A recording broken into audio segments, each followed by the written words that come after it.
রান্না করছো কি? এই মাটন। আচ্ছা, মাটন। জামাই ষষ্ঠী আজকে। জামাই ষষ্ঠী, বাহ।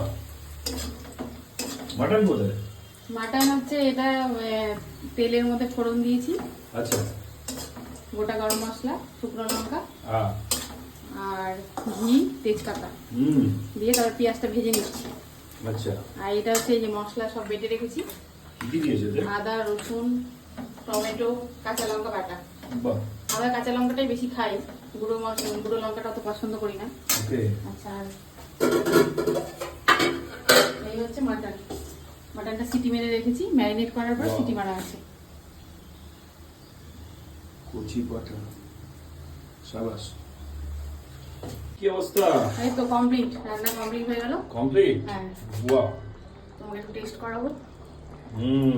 দেখি, খেয়ে ফিডব্যাক দেবো।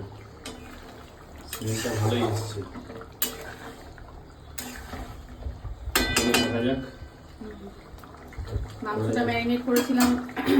কি দিয়ে করলে ম্যারিনেট? লবণ, হলুদ, লেবুর রস আর আদা রসুন বাটা। বাহ। দেবে কখন? হ্যাঁ, টেস্ট করে দেখো। আরে বাহ, টেস্ট।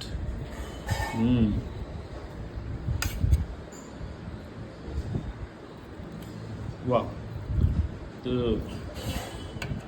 ভালোই সেদ্ধ হয়েছে। দাঁড়াও, খেয়ে বলছি।